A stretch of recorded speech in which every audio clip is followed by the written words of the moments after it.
Faiz, kalau aku jurulatih Malaysia sekarang ni dan aku ada satu perlawanan ataupun tugas yang sangat besar menanti di hadapan aku, terutamanya dalam konteks ini perlawanan menentang Indonesia lah, yang boleh kita sifatkan mungkin antara perlawanan ataupun fixture yang akan sentiasa menjadi paling penting buat skuad kebangsaan kan. Kau tahu pemain apa ataupun pemain mana yang akan menjadi the first name on my team sheet secara peribadi? Aku boleh teka tapi aku nak dengar daripada mulut hang sendiri. Syafiq Ahmad, Faiz. Ya. Nama pertama yang aku akan letakkan, yang aku akan pertaruhkan untuk masuk ke dalam battleground adalah Syafiq Ahmad. Aku rasa Syafiq Ahmad, honestly pandangan peribadi aku and aku sangat teruja nak berborak dengan hang pasal benda ni sebab aku tahu hang anak jati Kedah. Syafiq Ahmad pun anak jati Kedah kan. Syafiq Ahmad lahir di bumi ni. Bumi ni. Tetapi pendidikan bola bola sepak sepaknya dia di Kedah. Yes. Aku betul-betul nak berborak dengan hang pasal benda ni sebab bagi aku, in the grand scheme of things, Syafiq Ahmad adalah antara pemain bola sepak Malaysia yang paling underrated. One of the most underrated players of his generation.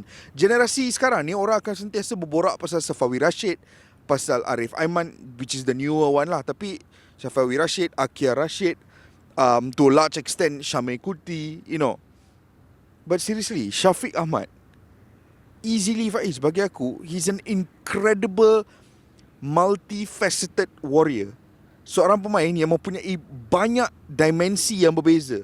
Dan aku akan letak dia sebagai nama pertama dalam team sheet aku. Ada satu gambar, ada satu tahun, mungkin 10-12 tahun, tak.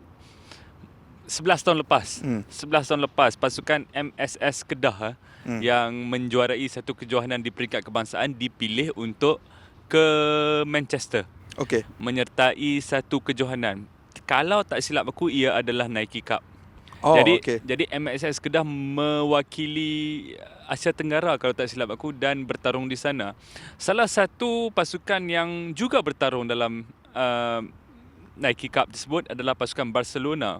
Dan ada satu foto daripada kejohanan tersebut di mana Syafiq Ahmad sedang diberikan man marking oleh seorang pemain Premier League yang kini berkelana di La Liga.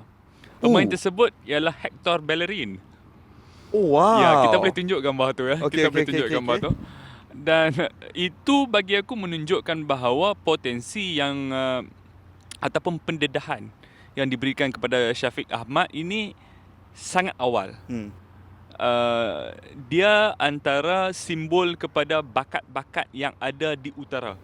Entah kenapa, faktor demografi apa, faktor pemakanan apa, ataupun faktor gaya hidup, lifestyle kan, yang menyebabkan terlalu banyak bakat di bahagian utara dan juga di sekitar pantai timur kita. Itu adalah tempat-tempat utama pencarian bakat di Malaysia ni, dan Syafiq adalah salah satu simbol daripadanya.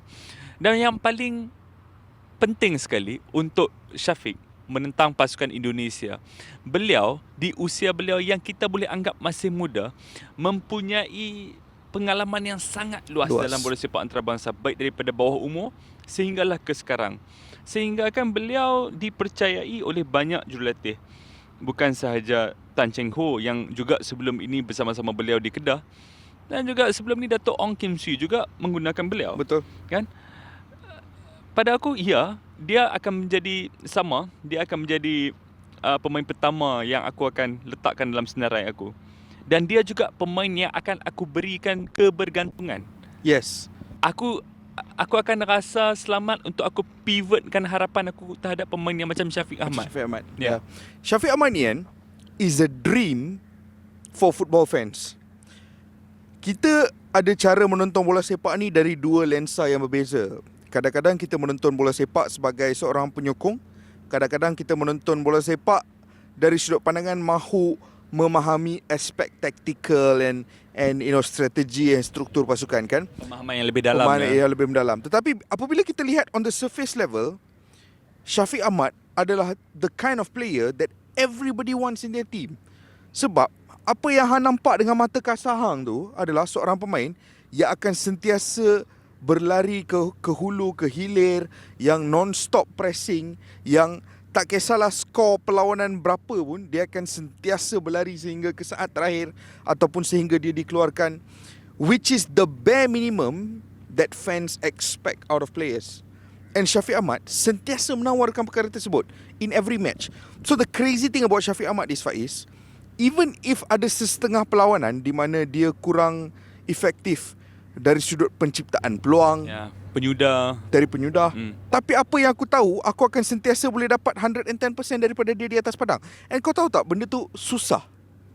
Benda tu sangat susah untuk dapat. Dalam konteks, it's not about the fitness tau. Ada perbezaan di antara fitness dan juga the Sheer willingness, willingness, the sheer willingness, desire dan kemahuan untuk mahu berlari. Kadang-kadang kau boleh ada fitness, tapi kalau kau tak nak lari, kau takkan lari. Tak ada kemahuan. Shafiq Ahmad ni, persoalan dia bukan pasal fitness. He is probably a very fit player, tapi dia sentiasa ada kemahuan untuk berlari, sentiasa ada keinginan untuk close down players, untuk mendapatkan semula kawalan bola. And aku sangat tertarik dengan benda tu daripada dia. Aku pernah berborak dengan rakan-rakan daripada Kedah tentang Shafiq Ahmad. Dan Kau pun pernah menulis sesuatu tentang Shafiq Ahmad dulu kan? ya, pernah. Nantilah aku boleh kongsikan tulisan aku sebab mungkin tulisan aku tersebut pada tahun 2018. Okey. Apa konteks penulisan hang tu? Konteks penulisan aku adalah pada masa tu apa seterusnya untuk Shafiq Ahmad. Dan 3 tahun berlalu, aku sedikit kecewa dengan trajektori kerjaya dia di peringkat kelab. Tetapi dia kekal berkembang sebagai seorang pemain yang baik. Jadi daripada perbincangan aku dengan kawan-kawan aku mengenai Shafiq Ahmad, tahu tak dia ni pemain yang paling perfect untuk situasi apa? Untuk apa? Ada 4 fixtures 4 perlawanan yang aku anggap paling berbahaya, paling berapi-api, yang akan menciptakan tsunami bola sepak Malaysia tu. Okey. Ada 4 perlawanan. Tahu tak perlawanan apa? Apa? Di peringkat kelab di Malaysia. Okey. Suku akhir pertama Piala Malaysia, suku akhir kedua Piala Malaysia, separuh akhir pertama Piala Malaysia dengan separuh akhir kedua Piala Malaysia. Drama-drama, segala telenovela yang dah terkandung dalam 4 perlawanan ini di tahun-tahun sebelum ini, kadang-kadang dia melebihi drama di final tu sendiri. Yep. Kan? Betul kan? Jadi kalau aku sedang membawa satu pasukan negeri ataupun kelab di Malaysia, contoh dia, mengharungi suku akhir pertama, kedua, separuh akhir pertama, kedua, siapa pemain yang aku ada kebebasan untuk memilih mana-mana pemain di Malaysia. Siapa yang akan aku bariskan dulu? Pemain-pemain seperti Shafiq Ahmad. Kan? Itu kesimpulan dia tu, itu point dia tu. Betapa beliau boleh diberikan harapan. Ada satu persamaan yang aku nak draw kat sini lah. Ya. Sebab aku banyak fikir pasal Shafiq Ahmad and konteks dia dalam bola sepak Malaysia, peranan dia dalam skuad kebangsaan, reputasi dia sebagai seorang pemain, corak permainannya di atas padang. Kau tahu, bila semakin lama aku fikir, aku banyak nampak parallels di antara dia dan seorang pemain bola sepak yang pernah mewarnai pasukan Liverpool. Menarik. Kau rasa siapa? Terlalu ramai untuk aku teka. Tak apa, silakan. The Kite. Ya. Aku nampak banyak persamaan di antara Shafiq Ahmad dan juga The Kite. Seperti Shafiq Ahmad, The Kite juga pada peringkat awal dikenali sebagai a striker. A striker that scores goals. The Kite banyak menjaringkan gol di pentas bola sepak Belanda. Dan apabila dia dibawa ke Liverpool, dia dibawa dengan tujuan untuk menjadi penyerang utama. Sama dengan Shafiq Ahmad. Ketika peringkat bawah umur, peringkat awal, dia dikenali sebagai a goal scoring striker. Dia tidak mempunyai reputasi sebagai multifaceted player atau a versatile player, tak ada. A goal scorer. That was what Shafiq Ahmad was, kan? Dan kemudiannya di kelab, peranannya berubah. Mungkin dia tidak mempunyai kualiti untuk menjadi the first choice striker, tetapi dia mempunyai kualiti-kualiti lain yang boleh melihat dia memainkan peranan-peranan yang berbeza. Dan itu juga bagi aku yang dilakukan oleh The Kite. The Kite dan Shafiq Ahmad adalah dua pemain yang sangat rajin, yang sangat bekerja keras, yang sentiasa bekerja keras untuk pasukan, yang put the team first above their goal scoring needs, kan? And aku juga perasan bahawa The Kite juga mempunyai reputasi di mana tidak mendapat penghargaan yang sepatutnya dia layak terima. Kerana era dia tu orang lebih menyebut tentang gandingan di antara Fernando Torres dan juga Steven Gerrard. Atau di peringkat kebangsaan gandingan Robin van Persie dan juga Arjen Robben tu. Exactly. Yeah. People barely talk about the kite, yeah. right? Tapi bagi aku, pasukan Liverpool tersebut, antara pemain yang menjadi nadi pasukan Liverpool dalam era tu adalah The Kite. Dan bagi aku, Shafiq Ahmad Ada orang juga, tak setuju dengan hang. ada orang tak setuju tu. Tapi Shafiq Ahmad pun bagi aku adalah pemain yang sangat underappreciated in that way. Yeah. Orang akan sentiasa fokus terhadap Safawi, akan sentiasa fokus terhadap Sumare in 2018-2019 national team. Even JDT 2019 orang akan sentiasa fokus Diogo, Safawi, but the reality is Shafiq Ahmad setiap kali diturun memainkan peranan yang penting. And there's one final similarity, Faiz. Kedua-duanya mampu menjaringkan gol-gol yang penting. The Kite was a big game player. Sama macam aku, if there is a big game, Shafiq Ahmad first name on my team sheet. The Kite juga, if there was a big game bagi Rafa Benitez, first name on the team sheet. The Kite score lawan MU berapa kali? Champions League final dia score. There were so many big games yang The Kite akan stand out and dia akan score and perform. Sama seperti Shafiq Ahmad. Dia score menentang PJ City dalam perlawanan yang membawa JDT ke pentas suku akhir Piala Malaysia 2019. And then he scored again in the final. Lawan Kedah dia score. Untuk skuad kebangsaan Malaysia, dia skor gol tunggal Malaysia menentang UAE. Dia juga skor gol penyamaan Malaysia di Gelora Bung Karno menentang Indonesia. Satu tandukan. Cometh the hour, cometh the man. Setiap perlawanan yang getir memerlukan satu hero, and Shafiq Ahmad mempunyai kebolehan untuk menjadi hero tersebut. Sama dengan The Kite. And that's why I see a lot of similarities between The Kite and Shafiq Ahmad. Shafiq Ahmad makin beranjak ke sini, aku lihat sebab aku juga mengikuti dia daripada dia mula menjadi pemain bola sepak profesional bersama Kedah di zaman Tan Cheng Ho juga. Dan makin ke sini ada satu anjakan di mana dia lebih memahami linggo bola sepak profesional. Dan dia sangat faham dengan pace bola sepak di dalam Malaysia dan juga di peringkat antarabangsa. Yep. Dan di bumi di mana Shafiq Ahmad lahir, Pulau Pinang ini, kita bawakan bingkisan ini mengenai Shafiq Ahmad untuk semua. Tapi aku ada satu persoalan terakhir untuk Hang Faiz. Aku yakin Shafiq Ahmad sudah tentu akan diturunkan menentang Indonesia. 100%. Dan aku yakin whether we win the game or we don't win, Shafiq Ahmad akan beri 100%. Aku sentiasa tahu benda tu. Dan Shafiq Ahmad akan mungkin menjadi antara pemain paling penting kita malam tersebut. Tapi aku ada satu persoalan untuk Hang. 2018, artikel yang Hang tulis tu, persoalan dalam artikel tersebut adalah what's next for Shafiq Ahmad. Jadi persoalan aku sekarang ni pun, what's next for Shafiq Ahmad? Sebab di peringkat kelab dia jarang mendapat minit bermainan, dan it's not the club's fault sebab dia orang ada banyak talent, right?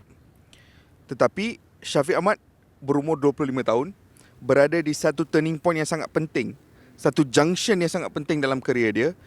Kerana apa keputusan yang dia akan ambil lepas ni akan set the next trajectory untuk kerjaya dia. Dan banyak ura-ura yang mengatakan dia bakal keluar daripada JDT secara permanent atau pinjaman, aku kurang pasti. Tapi ke mana hala tuju dia pada pandangan Hang? Shafiq Ahmad pada masa dia berikan kita kegembiraan, dia juga berikan kita sedikit kekecewaan dengan jarangnya dia di dalam aksi-aksi bola sepak domestik kan. Pemain seperti Shafiq Ahmad ni, inilah yang kita nak tengok setiap hujung minggu atau mungkin seminggu 2 kali, sebab dia memberikan satu nilai kepada wang yang kita bayar untuk kita hadir ke stadium. 100%. Pemain-pemain macam ni lah pemain-pemain yang macam tu kan. Yep. Apa seterusnya untuk Shafiq Ahmad? Mungkin tidak ideal, tetapi secara emosi aku nak dia bersama dengan skuad Kedah yang bermuka baru dan menjadi salah seorang pemimpin di sana.